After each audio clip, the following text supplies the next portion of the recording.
Assalamualaikum warahmatullahi wabarakatuh. Saya Tian Hendrawan, CGP Angkatan 6 Kabupaten Pangandaran, unit kerja di SDN 1 Batu Karas. Kesempatan kali ini saya akan memaparkan strategi dalam mewujudkan pemikiran KHD di kelas. Menurut Ki Hajar Dewantoro, pendidikan bertujuan untuk menuntun segala kodrat yang ada pada anak-anak agar mereka dapat mencapai keselamatan dan kebahagiaan yang setinggi-tingginya, baik sebagai individu maupun sebagai anggota masyarakat. Peran pendidik diibaratkan sebagai seorang petani atau tukang kebun yang tugasnya merawat sesuai kebutuhan dari tanaman-tanaman tersebut agar tumbuh dan berbuah dengan baik. Maka setiap tanaman harus mendapat perlakuan yang berbeda-beda sesuai dengan kebutuhannya. Dengan demikian artinya bahwa kita seorang pendidik harus mampu menerapkan metode belajar yang bervariasi sesuai dengan kebutuhan siswa. Ki Hajar Dewantoro juga mengingatkan para pendidik untuk tetap terbuka dan mengikuti perkembangan zaman. Namun harus selektif karena tidak semua yang baru itu baik. Indonesia memiliki potensi yang kultural yang dapat dijadikan berbagai sumber belajar.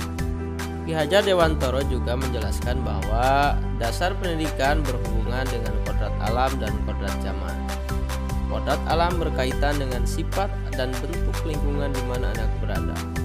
Kodrat zaman bisa diartikan bahwa kita sebagai pendidik harus membekali keterampilan kepada siswa sesuai dengan zamannya agar mereka bisa hidup berkarya dan menyesuaikan diri. Adapun kemampuan yang dimaksud diantaranya adalah 1. Critical thinking, kemudian berkomunikasi, yang ketiga kreativitas, dan terakhir dengan kolaborasi. Budi pekerti juga bagian dari yang tidak terpisahkan dari pendidikan dan pengajaran. Artinya guru harus memberikan teladan yang baik bagi siswanya dalam mengembangkannya melalui berbagai kegiatan, yaitu pembiasaan di sekolah. Hal terpenting yang harus dilakukan seorang guru adalah menghormati dan memperlakukan anak dengan sebaik-baiknya sesuai dengan kodratnya. Melayani mereka dengan setulus hati dengan menerapkan 3 semboyan: Ingarso sung tulodo, Imadyo mangunkarso tuturi handayani. Untuk implementasi filosofi pendidikan Ki Hajar Dewantoro di sekolah, misalnya yang pertama adalah dengan menuntun dan mengarahkan bakat minat anak melalui kegiatan ekstrakurikuler, misalnya ikut berbagai kegiatan olahraga, kesenian, atau kepramukaan. Yang selanjutnya adalah dengan merancang pembelajaran yang bervariasi dan berpusat pada siswa dengan memanfaatkan alam sekitar dan teknologi sebagai sumber belajar serta mengaitkan materi dengan kehidupan nyata yang lebih relevan. Untuk implementasi yang ketiga, bahwa sebagai pendidik tidak hanya mentransfer ilmu saja, tetapi juga harus mentransfer nilai-nilai budi pekerti. Dalam hal ini kami menerapkan beberapa pembiasaan seperti sholat berjamaah, Jumat santun, yaitu diharapkan bahwa di hari Jumat kita belajar berbahasa yang santun kepada sesama ataupun kepada guru. Yang terakhir dengan kegiatan Sabtu Ngebon, yaitu berkebun di sekolah.